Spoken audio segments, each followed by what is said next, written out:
அப்படியே அந்த பாலத்தை அப்படியே இடிச்சுக்கிட்டு அப்படியே நின்று எடுக்கிறது அவனை பத்தி ஒண்ணும் பண்ண முடியல. அப்புறம் டிரைவர் ரொம்ப சாமர்த்தியமான டிரைவர்கள் எத்தனையோ பேர் வர சொன்னாங்க. நீ லெப்ட்ல ஓடி ரைட்ல ஓடி எல்லாம் கட்டி பார்த்தேன், பின்னால கட்டி பார்த்தா இப்படி எடு அப்படி எடு எல்லாம் சொல்லி எத்தனையோ பேர் பெரிய எக்ஸ்பர்ட் டிரைவர்லாம் வந்தாங்க. அப்புறம் மெக்கானிக்கல் இன்ஜினியர் இப்போ கூப்பிட்டு பார்த்தலாம் அப்படின்னு பார்த்தாங்க. அது எல்லாம் கூட்டிக்கிட்டு எல்லாம் ஒவ்வொருத்தரும் ஒவ்வொரு ஐடியா கொடுத்தாங்க. வண்டி எடுக்க முடியும், முன்னாலையும் போகல பின்னாலையும் அப்படியே எடுக்க முடியும். அப்ப அந்த மாதிரி நேரத்துல நிறைய என்னென்னமோ முயற்சி பண்ணாங்க. ஏதாவது காலத்துக்கு கீழே உள்ள மண்ணை நம்ம இன்னும் கொஞ்சம் பயிர் பண்ண முடியல. இந்த பக்கம் வந்து பாறையா எடுக்கவே முடியாத ஒரு சூழ்நிலை. பக்கத்துல ஒரு சின்ன பையன், ஒரு 10 வயசு பையன் ஆடு மேய்ச்சிக்கிட்டு இருந்தான். ஆடு மேய்ச்சிக்கிட்டு பட்டதை பார்த்துக்கிட்டு இருக்கான். என்ன காரணமா இருக்கு இடிச்சுக்கிட்டு இருக்குது, என்னதான் ஆடு மேய்த்து கொண்டிருந்த ஒரு சிறுவன் அந்த இடத்துல ஒரு அந்த மாதிரி பக்கத்துல இருந்த டயத்துக்கு சுத்துறது தள்ளுறது மேல இடிக்கணும். இந்த லைன் இப்படி எல்லாம் இருந்துகிட்டு கொண்டு இருக்கிற நேரத்துல இந்த பையன் வந்து சொன்னான், போடா சின்ன பையன் ஏதாவது கீழே வந்து டயருக்கு அப்படின்னு வரணும். என்னடா கூட அப்படின்னு போக மாட்டேன். இருக்கக்கூடிய 4 வயதுல இருக்கு 45 குறைச்சு அவங்க அருமையான. அப்ப டயர்ல இருக்கிற காசு குறைஞ்சா வெயிட் குறையும். இந்த மாதிரி மேல இருக்கக்கூடிய இடிச்சு கொண்டு இருக்குது டயர் கொஞ்சம் கம்மியாகும், உடனே வண்டி போயிட்டு. எத்தனை இன்ஜினியர் வந்தாங்க, எத்தனை பேர் வந்தாங்க, எவ்வளவு எக்ஸ்பர்ட் டிரைவர்லாம் இருந்தாங்க. ஆனால் அந்த அறிவு சாதாரண அந்த சின்ன பையன் அவனுக்கிட்ட இருக்கு. ஆகவே இது எதற்கு என்றால் குழந்தைகளிடம் நிறைய ஆண்டவர் பேசுகிறார். குழந்தைகள் நம் வீட்டின் சொத்து மட்டுமல்ல, அந்த குழந்தைகளை நல்ல விதமாக பாதுகாக்க வேண்டியது, அவர்களுக்கு பொறுப்பை கொடுக்க வேண்டியது, கண்காணிக்க வேண்டியது, அன்பு காட்ட வேண்டியது பெற்றோருடைய கடமை. குழந்தைகளுடைய தன்மை அதுதான். குழந்தைகளுடைய தன்மை என்ன? குழந்தையும் தெய்வமும் குணத்தால் ஒன்று, குற்றங்களை மறந்துவிடும் மனத்தால் ஒன்று அப்படின்னு நம்முடைய இலக்கிய பாடல் சொல்வது சினிமா பாட்டார். அப்ப கடவுள் அதே தன்மை உடையவர். என்னைக்குமே குழந்தைங்க தாழ்ச்சியுடையவர்களாக இருப்பார்கள். முழுமையாக தன்னை தன்னுடைய பெற்றோரிடம் ஒப்படைப்பார். குழந்தைகளுடைய தன்மையில மிக முக்கியமானது. சின்ன பிள்ளை நீ அடிப்ப எல்லாமே அந்த குழந்தையை நம்ம வந்து பெற்றோர்களை முழுமையாக நம்பி இருக்கிறது. உணவுக்கு, அடுத்த பாதுகாப்புக்கு, அடுத்த வேலை நான் என்ன பண்ணணும், அனைத்தையும் நம்ம அடிச்சாலும் திட்டினாலும் அது திருப்பி தன்னை முழுமையாக டோட்டல் சரண்டர்ன்றாங்க, அப்படியே விட்டு கொடுக்கணும் பெற்றோருக்கு. நீங்க என்ன அடிச்சாலும் எல்லாமே நீங்க அப்படின்னு அந்த குழந்தை ஒப்பு கொடுத்து விடுகிறது எல்லாம். ஆனால் அதே குழந்தை பாதுகாப்பை உணர்கிற போது, ஒரு குழந்தைய நீங்க சின்ன குழந்தை, அது பேச்சு கூட வராத குழந்தையை அம்மா கையில இருக்கிறப்ப அவங்க சொந்தக்கார மாமாவோ அல்லது பக்கத்துல டேய் ஒண்ணுண்டா அப்படின்னு சொல்லுங்க. அவங்க அம்மா கையில இருந்துச்சு, அந்த பிள்ளையும் திருப்பி சொல்லுங்க கையில் நீட்டு கழுத்து அறுத்துருவண்டா அப்படின்னு சொல்லுங்க. அது காரணம் என்ன? நான் இங்கே பாதுகாப்பை உணர்கிறேன். என் தாய் அல்லது என் தந்தை உன்னை ஒண்ணும் பண்ணணும். அப்ப அந்த பாதுகாப்பை அந்த குழந்தை முழுமையாக ஒப்படைக்கிறது. அதனாலதான் அந்த குழந்தைக்கு சண்டை போட்டுக்கிட்டாங்க. ஒரு விளையாட்டுற நேரத்துல பாக்குறோம், நிறைய குழந்தைகள் வீடுகள்ல விளையாண்டுகிட்டு இருப்பாங்க. குடும்பத்துல சில நேரங்கள் அண்ணன் தம்பியை விட பக்கத்து வீட்டுக்கு சண்டை காரணம் என்னன்னா குழந்தைங்களா இருப்பாங்க. இவங்க 2 பேரும் சண்டை போட்டு நல்லா அடிச்சுட்டான், அம்மா அடிச்சுட்டான், இப்படி பண்ணிட்டான், தூக்கிக்கிட்டான் அப்படின்னு சொல்லுவாங்க.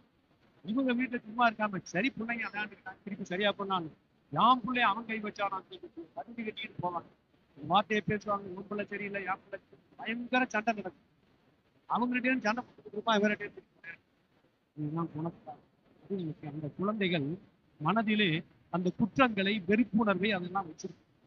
அதனாலதான் ஆண்டவர் சொன்னார் குழந்தைகளை பற்றி. அவருடைய நம்ம இயேசுவினுடைய பணிவாழ்வுல பார்த்தோம்னா குழந்தைகளுடைய பற்றி அவருடைய பணியின் தொடக்கத்திலிருந்து பணியின் கடைசி வரை தன் பாடுகள் வரை குழந்தைகளை பற்றி பேசுகிறார். நம்ம தொடக்கத்தில் எடுத்துக்கொண்டோம் என்றால் அவர் பணி வாழ்விலே அவர் சொல்லுகிறார், இங்கே புதுமை செய்கிற நேரத்திலே, புதுமை செய்கிற ஒரு இடத்திலே அங்கு எல்லாரும் மக்கள் கூடியிருக்கிறார்கள். ரொம்ப அவர் இவர்கள் மேல் நான் பரிவு கொள்கிறேன், இவர்கள் ஆயிரம் ஆடுகள் போல் இருக்கிறார்கள் என்று பரிவு கொண்டு சீடர்களிடம் சொல்லுகிறார், இவர்களுக்கு உணவு கொடுங்கள் அப்படின்னு சொன்னப்ப அவங்க எல்லாம் பெரியவங்க தானே, அவங்க எல்லாம் என்ன முன்னாள் நினைச்சுக்கிட்டு இருந்தாங்க, எப்படி உணவு கொடுப்பது, இங்கிருந்து அவ்வளவு தூரம் செல்ல வேண்டுமே, இவர்களை அனுப்பிவிட்டாலும் இப்படி என்ன பண்ணுவாங்க தெரியல, திடீர்னு இயேசு உணவு கொடுக்க சொல்லுகிறார் என்பது நேரமாகிவிட்டது, ஆனால் அனுப்பிவிட்டால் நல்லது என்று இயேசு சொன்ன போது நீங்களே கொடுங்க அப்புறம்ன்றப்ப திருப்பி சொன்னாங்க என்ன பண்ண முடியும் எல்லாத்துக்கும். அப்ப கூட ஒரு சிறுவன் தான் வரும். ஒரு சிறுவனிடம் அவன் வந்து ஒரு சீடர் சொல்றாரு, என்ன சொல்றாரு? ஆண்டவரே, இங்கு ஒரு சிறுவனிடம் 2 மீனும் 5 அப்பமும் இருக்கு. சரி, கொண்டு வா. அவ்வளவு பெரியவங்க இருந்தாங்க, யாராவது இருக்காது. சின்ன பையனை பார்த்தா அவன் சொல்லியிருப்பான்னு அர்த்தம். இல்லைன்னா என்ன அங்க கேட்குறீங்க? இருந்தா அது குழந்தைக்குத்தான் இன்னொரு கஷ்டத்தை அது உணருது. அது அந்த அவருடைய பணிவாழ்வில் அங்கிருந்து ஓகே அதை வந்து எடுத்துக்குவாங்க. அதன் பிறகு அப்பம் பழுகியதை பார்க்கிறோம், சாப்பிட்டாங்க. எல்லாரும் 5000 ஆண்கள், அதாவது குழந்தைகள் நீங்களாக 5000 பேருக்கு மேல சாப்பிட்டாங்க. 12 கூடைகள் நிறைய எடுத்தாங்க. பணிவாழ்வில் குழந்தை அங்கே பாவம். அதே போல அவர்களுடைய சீடர்களிடையே யார் பெரியது என்ற ஒரு வாக்குவாதம் நடந்த போது அவருடைய பணிவாழ்வில் ஏனென்றால் இயேசு சொல்லுகிறார், தன்னுடைய பாடுகளை முன்னறிவிக்கிறார். அந்த மாதிரி சிலுவை சாவை நான் ஏற்க வேண்டும், நான் பலவாறு துன்பப்படுத்தப்படுவார்கள், இதெல்லாம் சொன்ன உடனே அவங்களுக்கு சரி இயேசுனுடைய வாழ்க்கை முடிய போகலாம். சரி, இதுக்கப்புறம் யாரு இயேசுனுடைய இந்த இறையாட்சியை கட்டி எழுப்ப யார் முன் வர்றது இல்லை, யார் இருப்பார்? அவங்களுக்குள்ளாக பேச்சு. வழியிலே வருகிற போது என்ன வாதாடி கொண்டு வந்தீர்கள், என்ன பேசிக்கொண்டு வந்தீர்கள்? வெளியிலே பயம் சொல்றது. இவர் தான் இழுப்பாரு, நீங்க செத்து போயிருவீங்களா, அதனால அவர்கள் எல்லாரும் பயந்து கொண்டிருந்தார்கள். அவர்கள் வாய் திறக்கவில்லை. நாம் என்ன பேசினோம் என்பதை சொல்ல விரும்புகிறேன். நீங்கள் வழியில் என்ன வாதாடி கொண்டு வந்தீர்கள் என்று நான் எனக்கு தெரியும். உங்களிடையே யார் பெரியவர் என்று வாதாடி கொண்டு வருகிறேன் நான் சொல்கிறேன். எவன் ஒருவன் ஒரு சிறு பிள்ளையை காண்பித்து இந்த பிள்ளையை யார் ஏற்றுக்கொள்கிறார்களோ, இந்த சிறு பிள்ளையை போல் உங்கள் மனம் மாறாவிடு, இந்த சிறு பிள்ளையை யார் ஏற்றுக்கொள்கிறார்களோ அவர்கள் தான் விண்ணரசில் பெரிய. அவர் தான் நீ பெரிய, யார் பெரிய உனக்கு அந்த இல்லை. அந்த பிள்ளைனா சின்ன பிள்ளையை கொண்டாந்து பதவியில் வைக்கின்ற அர்த்தத்துல இல்லை. அந்த மனநிலை, அந்த தாழ்ச்சி, அந்த பொறுமை, அந்த விட்டு கொடுக்கிற மனப்பான்மை, இந்த மனப்பான்மை அவங்க இன்னைக்கு நம்ம வாழ்க்கையில படிச்சோம். இயேசு பார்த்து ஜெபம் பண்ணார், தந்தையை நோக்கி ஜெபம் பண்ணது தான் இன்னைக்கு படிச்சோம்.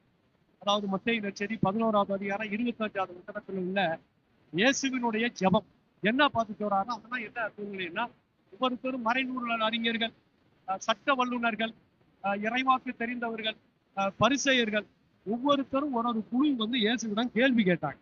பயங்கர கேள்வி. என்ன சொல்கிறீர்? கையும் மெய்யுமாக பிடிபட்டு இருக்கிறார்கள். சட்டம் எங்களுக்கு மோயிசன் சட்டம் சொல்கிறது, பல்லால் இருந்து கொள்ள வேண்டும். உயிர்த்தெழுதல் உண்டா இல்லை?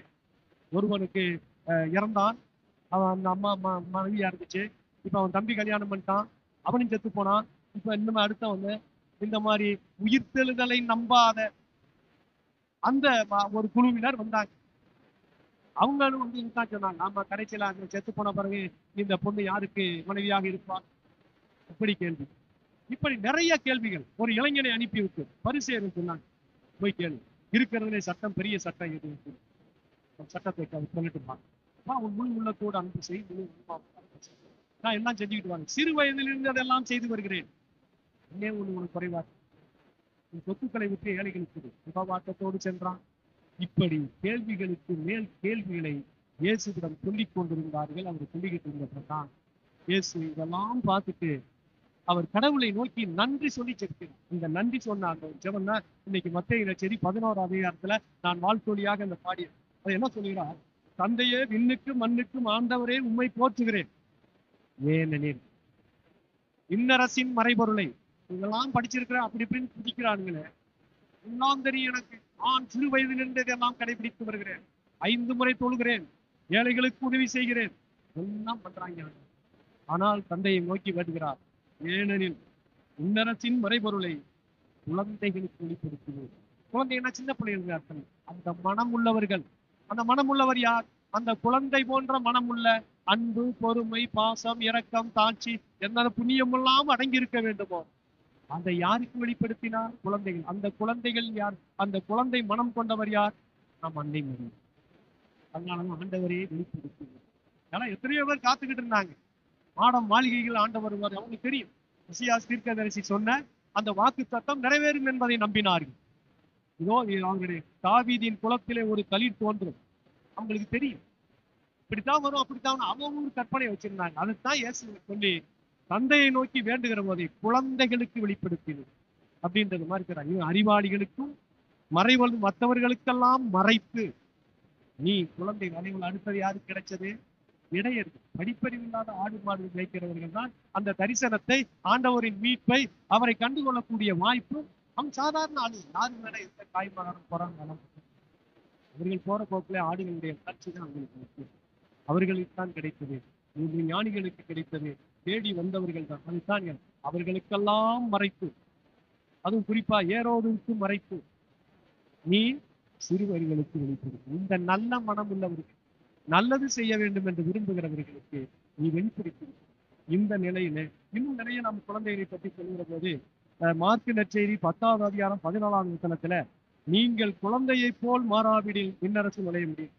மத்தேயு நற்செய்தி 18 3வது வசனத்துல, முதலில் பிள்ளைகள் வயிறார உண்பது, அப்புறம் மீதி எடுத்து பிள்ளைகளுக்கு போடுங்க, நாய்களுக்கு போடுங்க, முதல் பிள்ளைகள் வயிறார உண்பது. அதே போல இயேசுவே ஒரு பெரிய ஜெபக்கூட ஒரு பெரிய மனிதர் தன்னுடைய மகள் இறக்க தருவாயில் இருக்கிறார், வாங்க வந்து குணப்படுத்துங்கன்னு கேட்டார். அப்ப வர்ற வழியில இன்னொரு புதுமை நடக்கிறது. பெரும்பாடுள்ள ஒரு பெண் வந்து ஆடையை தொட்டால் குணமாடுன்னு அதுவும் நடக்குது. இப்படியெல்லாம் போகும்போது இடையில இருக்கிறவங்க வீட்டாளர் வந்து சொல்றாங்க, ஆண்டவரே நீ போதகரை தொந்தரவு பண்ற, உன் பிள்ளை செத்து போச்சு, குழந்தை செத்து. அப்ப அவர் பார்த்து சொல்றாரு, நம்பிக்கையில் சொல்லலாம் பேச்சை கேட்டு நம்பிக்கையில் தளராதீர்கள், நம்பாதே. வீட்டுக்கு சென்றார். கூட்டம் அழுது கத்திக்கிட்டு இருக்காங்க. ஏன் அழுகிறீர்கள்? ஏன் இந்த சந்தடி? அழுகாதீர்கள், குழந்தை தூங்குது, குழந்தை தூங்கு. அப்புறம் அவர் சொன்னார், லலிதாவுக்கு அல்லது குழந்தையே, நான் உனக்கு சொல்கிறேன், எழுந்திரி. ஆனா வச்சுட்டு அதுக்கப்புறம் என்ன சொல்றாரு? குழந்தைக்கு உணவு குழந்தைகள் குழந்தைக்கு உணவு கொடுங்க. இப்படி அடுத்ததாக மார்க்கு நற்செய்தி 7வது அதிகாரம் 27வது வசனம், என் குழந்தைகளும் என்னோடு படுக்கையில் இல்லை. அதாவது கடவுளை நோக்கி தொடர்ந்து தொந்தரவு செய்ய குழந்தையை செய்யும். அத்தகைய தொந்தரவுல நாம அந்த மனநிலை நமக்கு வரும். குழந்தைங்க பாத்தீங்கன்னா நீங்க திருவிழா கூட்டிட்டு போய் சொல்லிதான் கூட்டிட்டு போவீங்க. நீங்க வந்து அவங்க பேச்சு அதான் வச்சுக்கிறதுக்காக கூட்டிட்டு காசு வச்சு பாத்தனம்மா அப்பா பார்த்தா வேணும் என்ன சொன்ன வாங்க கூடாதுன்னு சொன்ன. அதுக்கப்புறம் நீ ஒரு கடைக்கு இன்னொரு கடைக்கு போனாலும்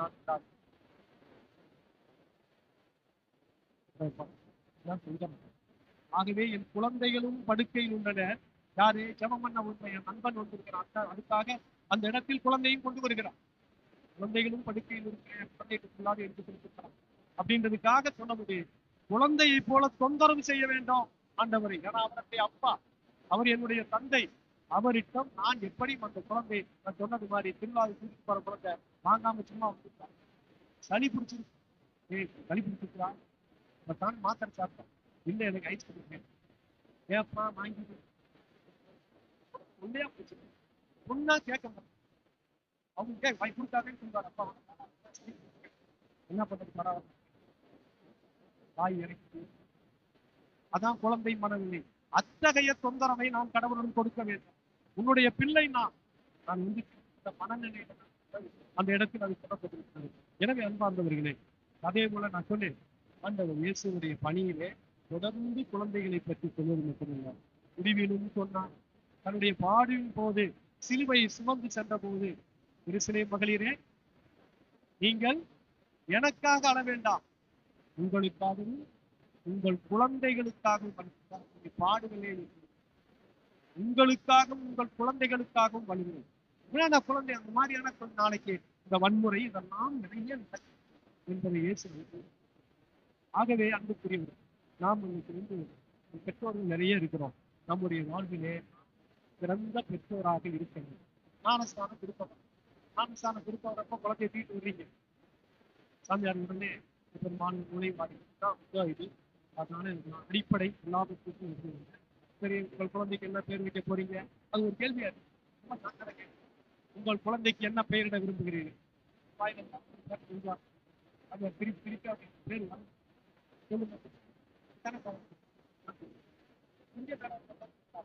என்ன பெயர் வைக்க போகிறீர்கள்? இந்த பேரை சொல்லுங்க.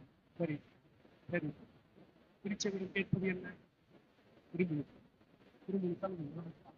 திருமுழுக்கு கேட்கிறீர்கள். உங்கள் குழந்தையை கிறிஸ்துவ நெறியில் வளர்ப்பீர்களா?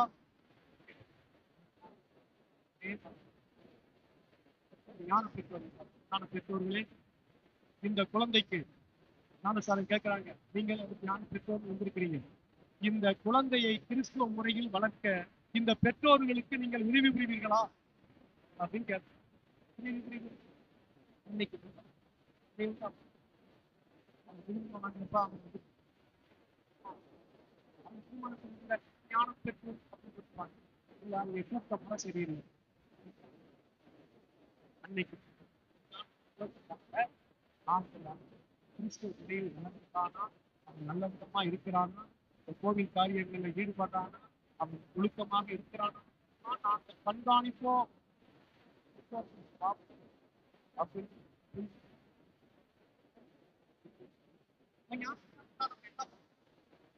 ஆண்டவருடைய பிள்ளை அவருக்கே சொந்தம். ஆகவே கடவுள் கடவுள் கொடுத்தது பாட்டு கூட இருக்கிறது, பழைய பாட்டு இருக்கு. என்ன வந்து என்ன கேட்டு எங்க அம்மா அப்பா பார்த்தாங்க, அல்லது என்ன கேட்டுதான் என் பையன் பார்த்தாங்க. எல்லாமே குழந்தைகள் என்பவர்கள் குடும்பத்தில் அந்த சொத்து என்பது நீங்களும் அல்லது உங்கள் மனைவியும் விரும்பி வருவதல்ல, உங்கள் அன்பினால் கடவுள் கொடுக்கும். அதனாலதான் இன்னைக்கு குழந்தைய நம்ம நிறைய போர்ஸ் பண்ண முடியாது. நீங்கள் ஒரு உபகரணம், ஒரு இன்ஸ்ட்ருமெண்டல். குழந்தைக்கு நம்ம ஒரு வழிகாட்டி, அதுக்கான எல்லாவற்றையும் அந்தவுடைய ஆண்டவர் அன்றே நிரப்பி உங்க குடும்பத்துல கொடுத்து அந்த குழந்தையை நான் ஞான காரியத்தில் வளர்க்க வேண்டியது என்னுடைய பொறுப்பு. அதை பொய்ய சொல்லி அம்மால என்ன பெரிய குழந்தை ரசிக்கணுமோ அல்லது ஏதாவது எரிந்து வச்சிருப்பாங்க, அதுக்கு நீங்க பின்னால் அது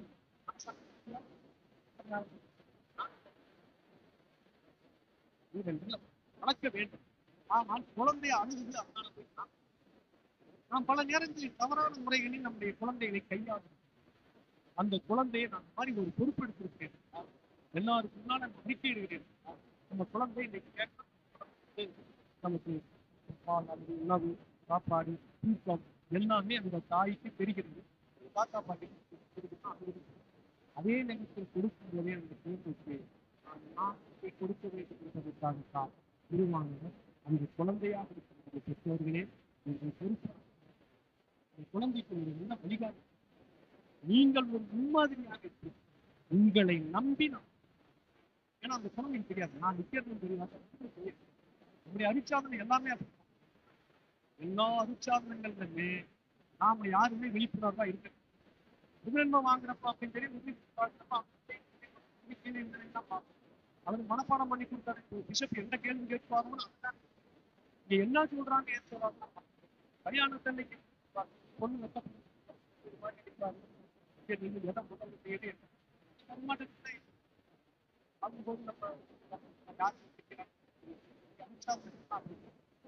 ஆனாலும் அதற்குரியவர்கள் பொறுப்பாக இருந்து அவர்கள் நடத்த வேண்டியது நம்முடைய பிள்ளைகளை. நாம் பல நேரங்களில் பவுலடியார் சொல்றது மாதிரி பெற்றோர்களில் சொல்றது, பெற்றோர்களே உங்கள் பிள்ளைகளுக்கு எரிச்சல் உண்டாகும். ஆனால் ஆண்டவர் இந்த அளவுக்கு குடும்பங்களிலே ஒரு பெரிய செல்வமான சொத்துக்களை பிள்ளைகளை கொடுத்திருக்கிறார்கள். அதை அச்சு இது தவறு. அதனால குற்ற உணர்வோடு வாழ்றவங்க நிறைய பேர் இருக்காங்க. இப்படியெல்லாம் கடவுள் கொடுத்தது. நீங்களும் உங்க மனைவியும் சேர்ந்து நம்ம இப்படித்தான் பண்ண அர்த்தம் இல்ல. இத்தனை பேர் நீங்க தடை போட்டுக்கிறீங்க, பட்ட பிள்ளையா சம்பந்தப்பட்டது அறிவியல் பிடித்தவங்களுக்கு தெரியும். ஆனா புரியாத ஆண்டவர் அந்த குடும்பத்துக்கு வெளியே இந்த 2 செல்லும் தான் போய் சேரணும்னா அவர் நியமிக்கிறார். நீங்க நியமிச்சிருக்கீமா? அவர் நிர்ணயிக்கிறார். அதனாலதான் எல்லா இதிலே ஆண்டவர் நினைக்க வேண்டும். அவர் கொடுக்கிறார் இந்த குடும்பத்துக்கு எக்ஸையும் ஒய்யும் ஒன்னா சேர்க்கணுமா, இந்த எக்ஸ் போகணுமான்றத ஆண்டவர் கேட்கிறார். அவர் கொடுத்தார் அந்த குழந்தையை. அதை நான் எப்படி இந்த பூமியில் குழந்தைகள் அதே மனுஷன்ல சிறுபிள்ளைத்தனமாகவும் இருக்கக்கூடாது, அதையும் சொல்லியிருக்கிறார். அதாவது சிறு பிள்ளைகளுடைய மனநிலை இருக்கு, ஆனா சிறுபிள்ளைத்தனம்னா என்ன, அதை யோசித்து வைத்தார். அதாவது இன்னரசை பற்றி சொல்லுகிற போது அவர் சொல்லுகிற அந்த வார்த்தை, இயேசுவிடம் வந்து நீ என்ன பெரிய திருமகன் அல்லது கடவுளுடைய குமாரன் எங்களுக்கு அறிகுறி காட்டும் அப்படின்னு கேட்டாங்க. நீ ஒரு அறிகுறி காட்டணும், இதுதான் எங்களுக்கு ஒரு அடையாளம் வேணும். அப்ப அந்த வார்த்தையை சொல்லலாம். நீங்க சிறுசுல இங்கே உங்களுடைய சட்டத்திட்டங்கள் எல்லாமே தெரியும். ஆகவே அறிகுறிகள் கேட்கிறீர்கள். நீங்க எப்படி கேட்கறீங்க தெரியுமா? குறிப்பிள்ளை சும்மா கேட்கிறீங்க. அதாவது நாங்கள் புலம்புகிறோம், நீங்கள் கூத்தாடவில்லை. நாங்கள் அழுது புலம்பினோம், நீங்களும் மாரடித்து புலம்பவில்லை என்று சொல்லக்கூடிய சிறுபிள்ளைகள் போல் இருக்கிறது உங்கள். ஆகவே சிறுபிள்ளைத்தனம் வேறு, சிறுபிள்ளைகள் வேறு. இன்னமும் சின்ன படிப்பு இல்லாம ஒரு கல்யாணம் அவனுடைய முதிர்ச்சி, அவனுடைய மெச்சூரிட்டி என்று சொல்லக்கூடிய பக்குவம் கல்யாணம் வச்சா சரியா தப்பு. அதெல்லாம் நிறைய நம்ம பண்றோம். அது வந்து சரியா கல்யாணம் வச்சா சரியா அதே பார்த்து இது வந்து சின்ன பிள்ளைகள் பாட்டு வச்சு எதிர்த்து பிடிக்க முடியும். ஆகவே அந்த இயேசு பவுலடியார் விட்டா சொன்னார் பொருந்தியர்களுக்கோ 13 அப்போது நாம் மங்களாக கண்ண அல்லது நான் அப்பொழுது பிற உணவை சாப்பிட்டேன், இப்போது திட உணவை சாப்பிடுகிறேன். அப்போது குழந்தையாய் இருந்தேன், இப்போது குழந்தையின் மனநிலை மாறிவிட்டது. நான் இப்போது முகமுகமாக காணக்கூடிய நிலைக்கு. ஆகவே அறிந்துக்கூடியவர்கள் ஆண்டவருக்கு இப்ப அவர் நமக்கு இதெல்லாம் எதிர்பார்க்க. நாம் நீங்க எப்படி பெற்றோர்களாகிய நீங்கள் உங்கள் பிள்ளைகளிடம் எதிர்பார்க்கிறீர்களோ அதுபோல ஆண்டவர் நம்மிடம் எதிர்பார்க்கிறார். நான் உன் அப்பா, நான் என்னுடைய தந்தை, நீ எனக்கு எல்லாமாக இருந்தாலும் எனக்கு இந்த சித்தங்களுக்கு தடையா இருக்குது. மூத்தவர்களிடமிருந்து நல்ல செயல்கள்லாம் பிள்ளைகளை நாம் அதற்குரிய மனப்பான்மையோடு நம்ம ஞான காரியத்தில் அதிகமாக வளர்க்க வேண்டும், அவர்களை கட்டுப்படுத்த வேண்டும். சில சமயம்லாம் நம்ம சுட்டி காட்ட வேண்டும். பழமொழி புத்தகத்துல நிறைய வந்திருக்கு பிள்ளைகளை பற்றி சொல்லக்கூடிய. அதுவே பிரியமானது சொல்லுகிறார். அப்போது அந்த மக்கள் மனநிலை அப்படித்தான் இருக்குது. கடவுள் வந்தாலே எங்களுக்கு யாவே இறைவன் கூட்டு வந்தார், அண்ணா இல்ல நாங்க எந்த இருக்கோமோ அதை அதை செஞ்சுக்கிறோம். அப்பதான் யோசிவா சொன்னார், நீங்கள் எல்லாம் மாறிவிட்டீர்கள். உங்கள் மூதாதையர் அங்கேயே அந்த தப்பு பண்ணாங்க, நீங்க இங்க வாக்களிக்கப்பட்ட நாட்டுக்கு வந்துட்டீங்க, இங்கேயும் இந்த தப்பத்தான் பண்றீங்க. ஆனால் நானும் என் வீட்டாரும் ஆண்டவருக்கு நான் அதெல்லாம் மறக்கலாம். கடவுள் செய்த எந்த காரியத்தையும் எகிப்திலிருந்து இன்றைக்கு வாக்களிக்கப்பட்ட நான் இங்கே வர நானும் என் வீட்டாரும் அவருக்கு மட்டுமே ஊழியம்.